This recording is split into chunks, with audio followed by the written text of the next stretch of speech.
Hi guys! Welcome to Make 2 and a discussion of how certain video game companies handle early access and information leaks around their products and updates. Most people who are longtime gamers are aware of the update cycle, that time when new content drops either for free or for sale. We're always waiting for the next new thing, and since a lot of developers and community managers have social media accounts, some of us even like to talk to them directly to ask for stuff we want in the game.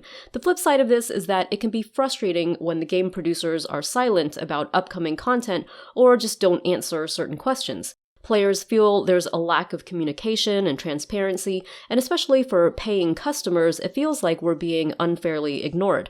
But what we may not realize is that information about certain updates or new releases can actually be very harmful if it's not handled correctly. And this is why the producers behind some of our favorite games take information and access very seriously, because it can actually get them and their employees in trouble. The things they're allowed to say, and sometimes even the things players are allowed to say on the producer's official channels, are literally regulated by the law. Now, before I get into the main part of the video, please note that I'm going to be summarizing some aspects of the law in an extremely simplified and condensed way. I'm also talking about United States federal law only, although many of the 50 states and also many countries have very similar laws about this kind of stuff. I'm definitely not giving legal advice, and I'm purposefully avoiding a lot of technical terms because I want to make this video as clear to understand as possible. I will do my best in the video description and also in the comment section to link to more information for anyone who has questions. You might be wondering why the law even matters when it comes to video game updates. The context here is that the gaming industry is so huge right now that many producers are publicly traded companies. That means shares of companies are bought and sold on the stock market to investors. EA, Activision, Blizzard, Take-Two, Nintendo, Ubisoft, all of these companies are available for investors to buy in various stock markets around the world. Even ordinary people like you or me or your grandparents can become investors and own a piece of these companies as well as a piece of their future profits. Buying shares in a company and buying products from a company are different. Buying a copy of Star Wars Battlefront from EA doesn't mean you'll get any of the company's future profits, but you do get a copy of Battlefront. In comparison, buying a share of EA as an investor doesn't mean you get any of their games, but it does mean you could potentially make more money in the future, depending on how many copies of Battlefront EA sells to other people, or The Sims or Madden or any other EA game. Because investors could be any member of the public, like you or me or your grandparents, the government wants to protect us and our money by making sure we have accurate information about these companies. During the Great Depression, a lot of people ended up losing their money and starving and even dying all over the world because certain companies weren't fully transparent and truthful with their investors. The government then passed a bunch of laws and regulations which required any publicly traded companies to be extremely careful with any information that could affect their share prices. A share price is basically whatever investors are willing to pay for shares at any given time based on what they know about the company's financial situation. It could be a higher price if an investor believes the company's in a good financial position, or a lower price if the investor believes the company's in a bad financial position. How do they know what the company's financial position is? Mainly because the government makes the company explain it to the public. Every 3 months, a company has to make a small report, and every year, they make a big report.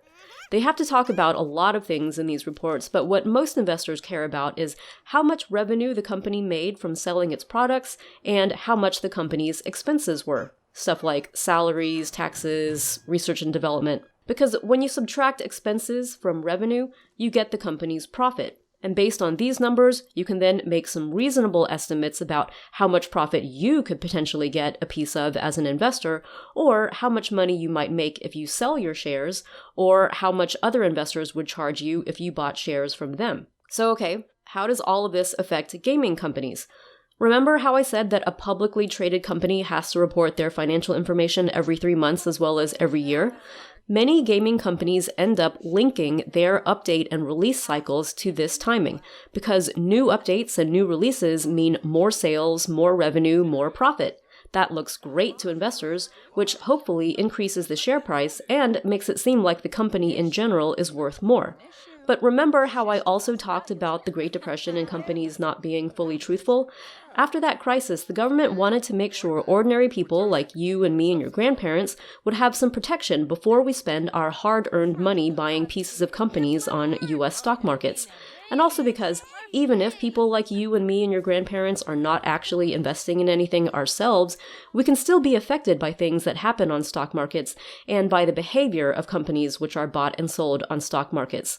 See, for example, the last 11 years of the global economy. As I mentioned, information is something that really affects the stock market. The government will punish a company severely if any information is used in an unfair or shady way to affect their financial positions or their share prices. That includes information which only insiders of the company know, and also information which becomes public about the company. This absolutely affects what gaming companies are allowed to say about their updates and new releases, and what they can allow other people who are involved with them to say. There's a lot of careful timing involved in when a gaming company can announce certain kinds of content compared to when they can tell investors about the money they earn from releasing that content. The rules for how they have to do their financial accounting versus their announcing are complicated, but the basic idea is that investors need to be able to depend on the company's reported numbers when they're trying to decide what to do with the company's shares. So the company has to be open and clear and precise about exactly when and how they're making money and spending money on updates and releases. And they need to make sure any information about what's coming up in the future is also as correct and accurate as possible. For example, look at what happened with Tesla and its CEO Elon Musk in 2018. Tesla makes fancy electric cars, and Elon Musk is the billionaire who started the company and runs it. In August 2018, he made a big mistake. He posted on Twitter that the company was about to get all this money from another source and they were going to take all their shares off the stock market. So that made the price of the shares go up and down like crazy, which really messed with investors' money. Then it turned out that the tweet wasn't even accurate because Tesla wasn't able to get this money after all. Elon Musk said something he thought was going to happen or hoped was going to happen, and then it didn't. And a lot of people lost money because they relied on what he said. Ordinary people. People like you and me and our grandparents. So some investors sued, and the US government investigated, and they decided that Tesla, the company, would have to pay $20 million in fines. And also, Elon Musk personally would have to pay $20 million in fines. That's $40 million over a single tweet, because the stock market acted on a piece of information which the head of the company posted on social media. Why the hell did Elon Musk run his mouth like this on Twitter? I'm going to go ahead and assume he either didn't listen to Tesla's lawyers or he didn't have lawyers who knew how to make him listen. Actually, that is basically what the government said happened. And then they apparently required Tesla to hire a special lawyer to monitor all of Elon Musk's public communications about the business going forward. Yes, he apparently needs a lawyer to look at his tweets. The United States government, at least this particular branch of it anyway, does not mess around. Like Tesla, a number of video game companies like EA and Blizzard and Take-Two have shares which are bought and sold on stock markets in the United States. Nintendo is publicly traded in Japan, and Ubisoft is publicly traded in France, and as I mentioned earlier, the laws and regulations they're subject to are very similar, which means they all need to be careful about the news and information they post on Twitter, on Instagram, on Reddit, on YouTube, on anything that the public can see. By the way, smaller companies may not have to worry as much about these laws applying to them since they're not traded on stock markets, but some of them still have private investors who expect their money to be used wisely, and they still, of course, have customers. Being careful about what you say and how you say it and how you manage expectations, that's just always good business practice. Because these companies' products are the main things that lead to their revenue and their profit, and for publicly traded companies, they're the main things that affect stock price. If the wrong information gets out, or gets out at the wrong time, or is just wrong, then all of these numbers could be affected. Maybe the information revealed gives their competitors and rival companies an edge. Maybe players hate it and don't want to play. Side note. Honestly, I think it's debatable how much players' opinions on particular game titles actually affect the stock prices and investors' decisions over time, but the important part is the information, and how the government wants companies to properly explain anything that has even the potential to have an effect. Badly timed information, uncontrolled information, incorrect information, all of this could potentially affect the company's stock price, and investors could suffer. If investors suffer, the government tends to want to step in to figure out whether they suffered because the company was sloppy with information. If it turns out something illegal happened, the government gets all kinds of happy with their fines and their punishments.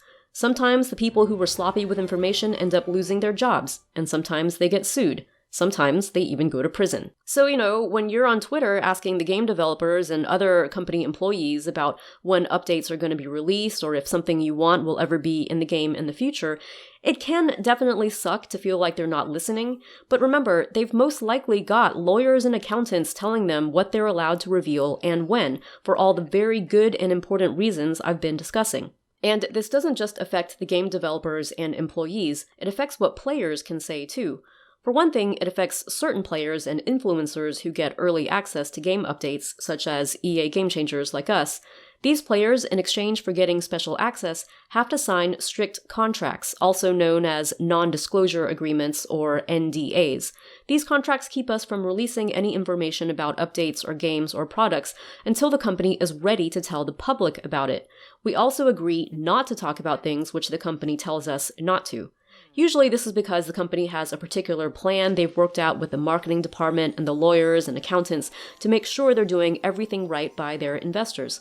Now, this is just my own speculation because they don't usually tell players what the plan is, which is fine since we don't work for them, but basically all we get told is a date and time, and if we break the agreement and reveal things too early or reveal things we're not supposed to, then we could get in real trouble. People who have authorized early access aren't the only ones the companies are concerned about. This also affects people who leak information they get in unauthorized ways. Maybe they do this by hacking, which, by the way, is a violation of the terms of service and user agreements which players automatically consent to by playing these games. Or maybe information gets leaked by an insider with a big mouth, who knows? Either way, unauthorized reveals flat out go against the company's legally prepared plan. If unauthorized reveals get posted to the company's official channels, it could potentially look like the company's okay with that information being out there, like they did in fact authorize it. And that could put them in a bad spot if the information is actually wrong, or if the company has to change something at the last minute. And like we've been saying, bad information, or information which investors perceive to be bad, could potentially affect the company's expected revenue and profit and share price. The question then would be, how much did the information actually affect investors' decisions? How was the information revealed and distributed, and who was able to see it? Did it unnaturally affect the company's share price? Did investors lose out because of it? And if investors lose out in a way they shouldn't have, well, rewind to the part where I talked about Tesla and Elon Musk. I mean, I don't think punishments for video game companies would be as much as $40 million, and maybe the government would accept a defense if, for example, EA explained that it wasn't the company's fault, it was just that the game got hacked or somebody talked too much and it wasn't in their control. But maybe the government would say, too bad for you, but you should have had better controls in place, so you still need to pay up some big money, and by the way, look out for separate lawsuits from investors. What I'm saying is, a lot of money is on the line when it comes to information, especially and most importantly when it comes to revealing future plans to the public. Careers and livelihoods could also be at stake. So it shouldn't be a surprise when companies come down hard on people who put them at risk. They have to do this to protect themselves under the law. I mean, it shouldn't be a surprise now that you hopefully know a little more about the law. We obviously understand that players get really excited about our favorite games, and we also find it so hard to wait for whatever's coming up next. And as content creators on YouTube, we also understand when people want to be the first ones to release videos or pictures or walkthroughs of the new stuff. Information is powerful, and so is timing. But sometimes it's just not worth the risk. If you've watched all of this video and you've still got questions, of course you do. Like I said, this is all really complicated and there was no way I'd be able to summarize everything in a single video. People go to school for years and work for years before they fully understand even a percentage of this stuff. But please do check the video description and the comment section for more links. And in the meantime, if you're new to our channel, please feel free to subscribe because we've got plenty of actual video gaming stuff on the way. Thanks for watching.